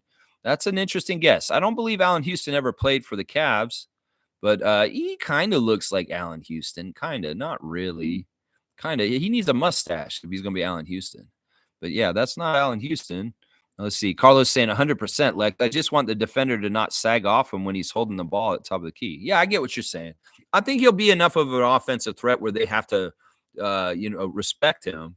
But yeah, I get what you're saying. I when I hear, I can't wait for him to get his offensive bag, I start thinking, okay, you're thinking that he's going to become more of an option for us on offense. And I just don't see it. I just don't see it, especially when we have emerging young players that are much better offensive players like Jacoby and Grady, that those guys are going to get it. That's right. Terrell Brandon. Okay, Smooth, you got it. It is Darnell Valentine. That is actually who it is. Will you be my Valentine? It is Darnell Valentine. Good job, Smooth. That's a very obscure former Cav. that you got just now. That's actually kind of crazy that you got him. Yeah, Darnell Valentine from Kansas, guys. He actually went to the same school, Rock Chalk Jayhawk, just like Oshai and Grady Dick. He is a Jayhawk. All right, Darnell Valentine, that's a 200 card right there. That's a hard one. The smoothest busted up Carlos streak of 4 in a row. So, yeah, Darnell Valentine, will you be my Valentine? Charlie Brown.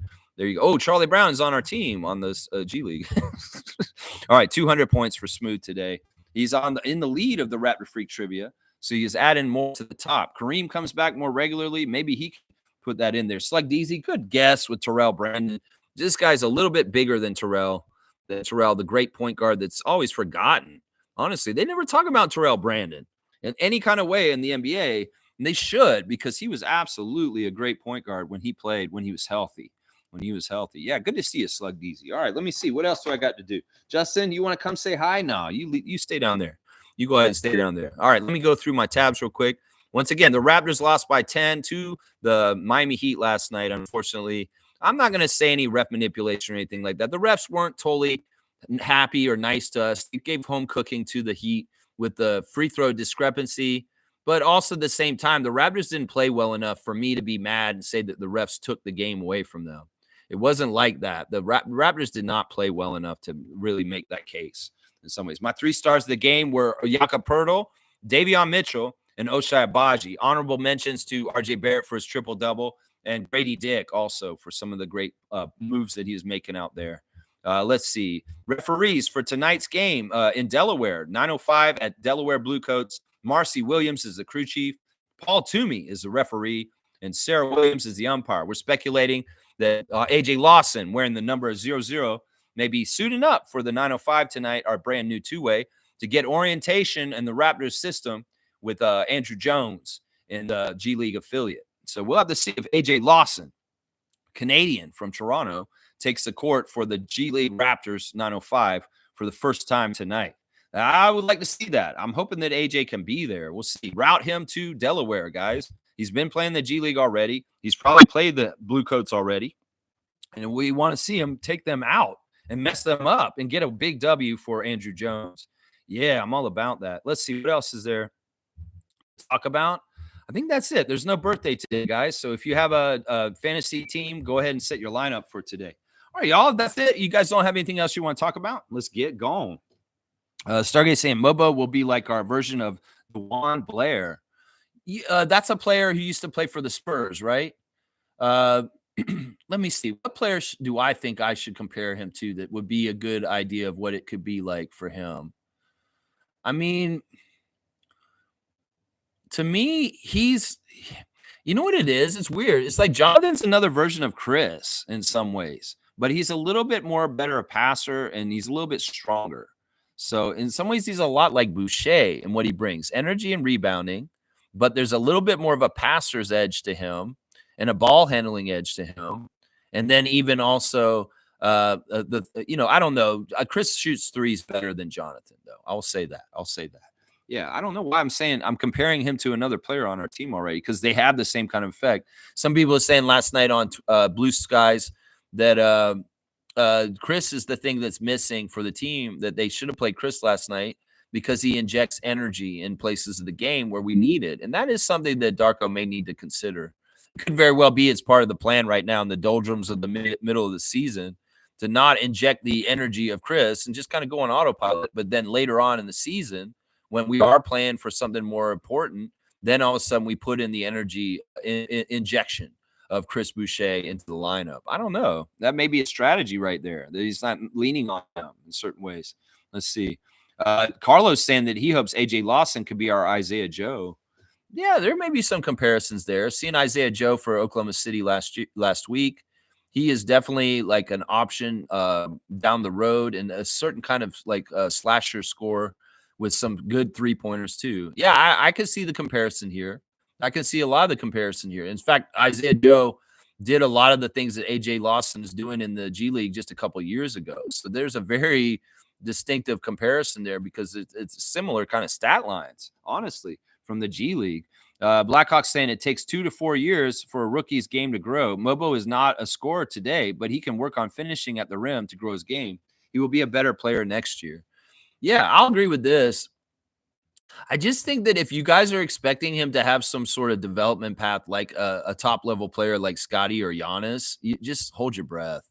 Seriously, we have to temper our expectations and understand that ceilings are invisible. We don't see them. And yeah, we want to believe that the ceilings are crazy high for anybody, but there are ceilings there that are unseen and just a part of what the limitations of a player can do.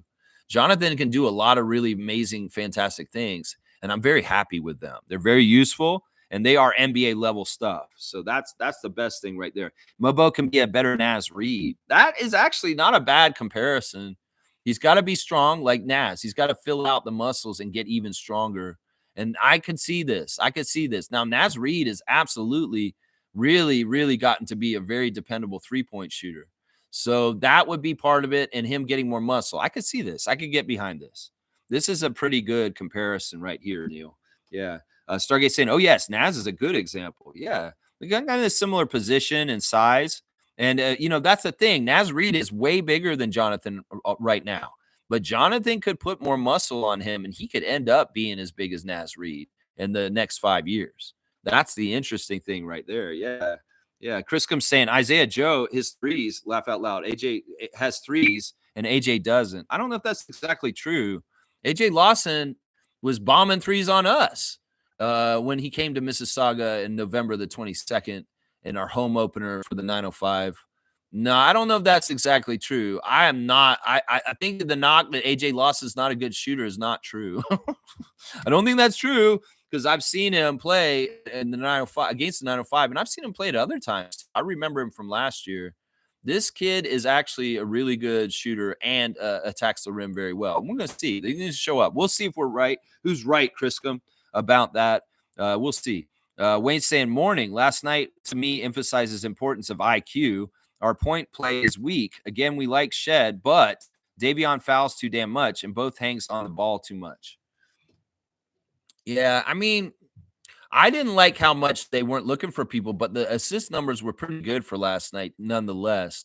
I thought that Davion was fantastic last night. You may think he fouls too much, but I think that he's just a very aggressive player. He did foul out, but he is totally a blanket on people and really annoying.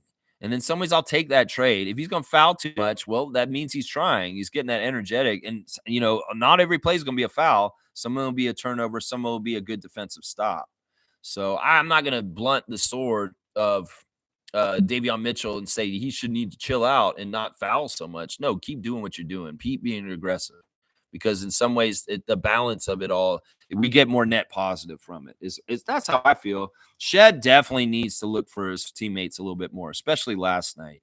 And the workshop that 905 could be for him to get better about this is there. So in some ways, we need Jamal Shed on the 905 to get his chops up on playmaking as the floor general and the tempo setter at that level. In some ways, he's coming in, and Davion's the backup point guard, and Shed's kind of like the backup combo guard that's kind of shooting, but not really doing point guard kind of stuff. And that's why I really want to see Jamal way more on the 905. He needs to run that show down there and have it be his show. They need to let Andrew Jones say, "You are the man down here. Kennedy, I'm sorry, you're the backup point guard now. Jamal Shed is our starting point guard, and he's going to be setting the tone. He's going to be the floor general. He's going to be the guy who's going to keep guys accountable. He's going to be the main communicator. He's going to be the guy that's going to get other players involved when they are having a hard time getting involved in the game." That's what I want to see from Shed. That's the next step right there. That's right. That's right. Ooh, Stargate saying beef stew, maybe. That's another one. Now, see, there's a difference between beef stew and Naz Reid. Naz Reid is a more offensive-minded player. But would you guys be mad if Jonathan did not get better offensively, like I've said just now, and he was more just a very physical player like Isaiah Stewart? That is a pretty good comparison, too. So he may be somewhere in between Stewart and Reid by the end of his, him developing more and more and becoming the player he's going to be in the NBA. Those are good comparisons. Those are good comparisons right there. Chris comes saying, good for you keeping those videos up, Kay. What a disappointment of a season. Man, I'm here for my team. In fact, this is what I talk about on the Kensington Variety VIP Club from 5 years ago today. We had just given Kawhi his championship ring when he came into town with the Clippers. And we talk about him having the middle finger on there instead of the CN Tower. And then we talked about on the show today that a lot of the Raptors fans who are rooting for us for the championship have jumped off the bandwagon because we're not winning all of a sudden 5 years ago in that part of the season.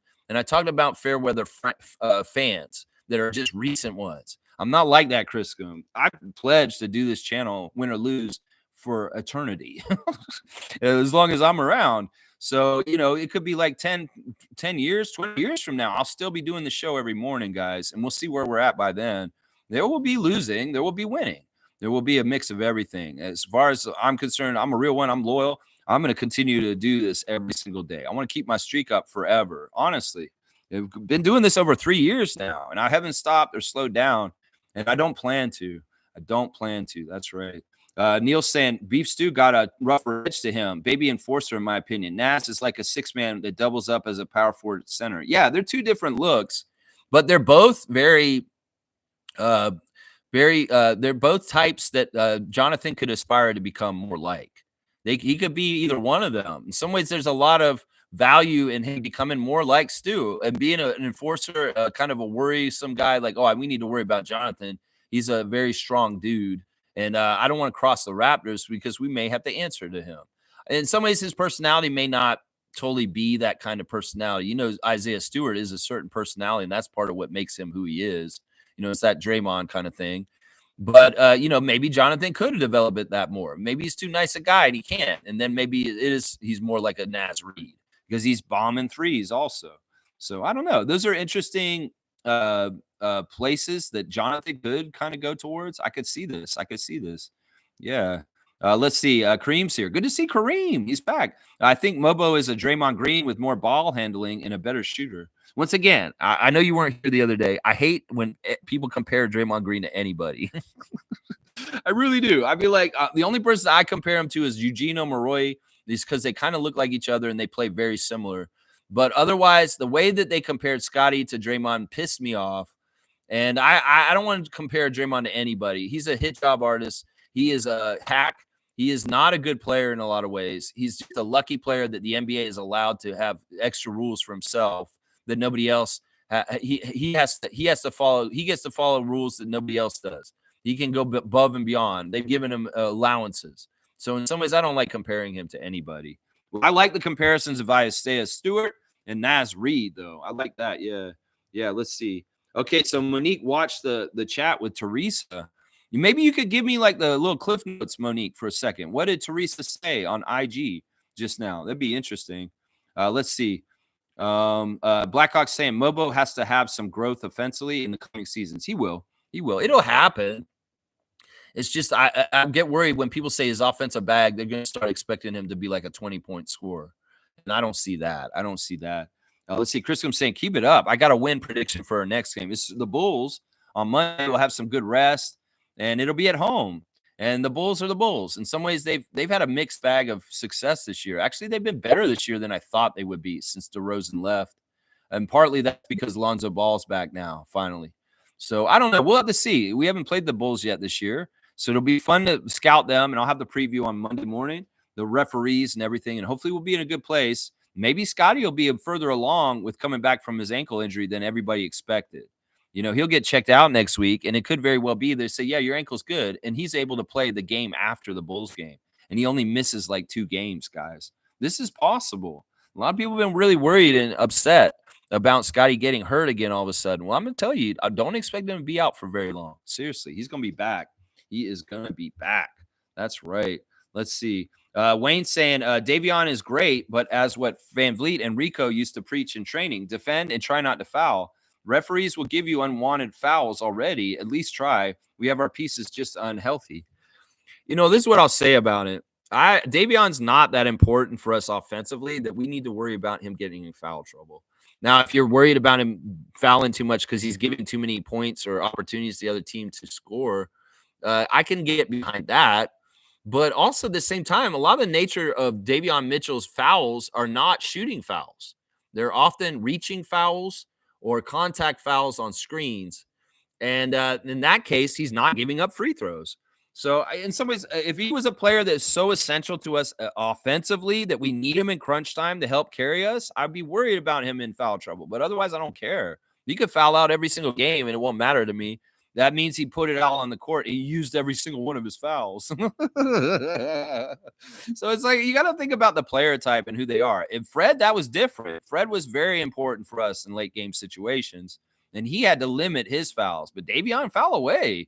It's not like we need to save you for later. And if you're sitting on the bench fouled out for the last 5 minutes, so be it. Is the way I look at it right there. Yeah. Most saying good live chat with Teresa, Lex. I want to know what she said. Monique, you got to tell me. That's right. Carlos saying we just need IQ back. It'll be completely different flow when IQ and then a Davion as the backup. This is so true. You know, we got to remember our regular starting point guard, Emmanuel Quickley, is absolutely adept scorer who's a very good shooter, and he doesn't have some of the knocks that we put on Jamal and Davion as far as their offense. So when he comes back, that'll be part of the breath of fresh air. Is that we'll have that kind of component from Emmanuel returning to the lineup. And that's part of the reason why he's a starter and those guys are bench. That's just how it is. They want to be out of the bench and starters eventually. Well, develop your offensive game, Jamal Shed, and get to that point. And then maybe it'll be like that. Yeah, when IQ comes back, it'll fix a lot of the issues that people like he who shall not be named have with Davion Mitchell. A lot of that stuff will go away as soon as he's back. Stargate saying at Blackhawk, he will. He is smart. He will get better. There you go. I believe that too. I do. Blackhawk saying, look at Bam. He was not a scorer in his rookie year. Bam is scoring and defending today. The surprise is Bam making threes now, which shows he's working hard in the offseason. Once again, I'll say this. Bam Adebayo is not a good example because he's a high-level draft pick. I don't think he was very much a lottery, but he was a higher draft pick than Jonathan. And in some ways, Bam's not even really totally a good offensive player yet. Like, I know you're saying he is, but to me, he's not. He misses a lot of easy shots, and he's very clunky. And in some ways, it's like it's one thing to invest in a player like Bam because he's going to be a franchise player, and you're going to need him around for a long time, giving him a lot of opportunities to shoot a lot and make mistakes because you know you're going to have to invest in him for, like, usage. But Jonathan doesn't necessarily have to be invested in usage as a player. And that's the difference in some ways. I don't know if we're still talking about Jonathan when it comes up to Bam right now, but let's see. Most saying one more episode of Bringing Home the W. Okay. So they're only going to do one more episode of that podcast where they're talking about getting the WNBA team set up in Toronto. Interesting. I thought that wasn't a bad format. Nobody's watching it. I know that. But in some ways, I feel like we need a WNBA content weekly thing. And maybe you just change the name. Maybe that's what they're going to do. This is the last episode of Bringing Home the W. Well, the W's been home now and brought. And now they're going to change the name to this is the Toronto Tempo podcast. And we're going to talk about Toronto Tempo stuff. She said lots happening in 2025, getting a GM, coaches, trainers, community work, etc. A lot of answers for them about season tickets and how they utilize the system. When you can expect to maybe get a word on when you can get your tickets and where you're going to be able to sit and the pricing of the tickets, how much the pricing is going to be. It's going to be a certain affordable tickets in certain places. She said that we won't know any of this till mid next year from what I saw on social media before her Instagram live today, that a lot of the answers will come during the WNBA season next summer. And that they'll figure a lot of this stuff out and make it more clear. They have a lot of time to do this. In some ways, that we're not playing next year. We're just getting more and more ready. The GM will get hired next. The coach will get hired down the road. But yeah, the GM will get hired next. Is what I'm hearing. Yeah, lots of people were in the chat. That's good to see that there was a lot of interest in the Toronto Tempo Instagram live with Teresa Resch today. That's really fantastic. Did they ask about the mascot, Mo? Did anybody say, is there a mascot for the Toronto Tempo? Did anybody ask her why she picked the name Toronto Tempo too? Those are the two questions I had that I would have asked her if I wasn't live myself at the same time she was live. Yeah, I would have asked her that. I would have said, wait, do you have a mascot yet, Teresa? What's the name of the mascot? Or do you give us the exact reason why you wanted to name this team Tempo? Is it because of the high falutin life of city life in Toronto and it's a high-paced tempo life? To live in the big city, the unlivable city that's unaffordable. You make it all work. You got to be at a fast tempo working just so you can stay there and pay your rent. All right. Let me get out of here, y'all. All right, thanks for watching the Raptor Freak channel. I'm reacting to the loss of the Miami Heat yesterday in South Beach. It's unfortunate.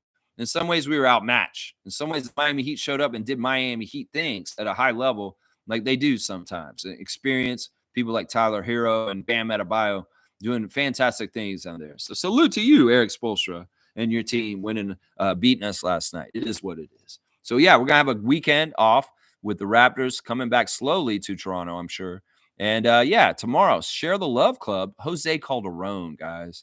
We're going to finally share the love for our great Spanish point guard in our 30-year history, Jose, Jose, Jose, Jose. So if y'all are a Calderon fan, come on in tomorrow. We're going to talk all the legend and love for our Spanish point guard, Jose Calderon, a man who was a recruiter for our team. He got us Jorge Garbosa, and he did help us with Marc Gasol also in our championship year, y'all. So yeah, let's share the love for Jose tomorrow, 9:30 a.m. And then on Sunday, we're going to do a Sunday special report, in-season special report.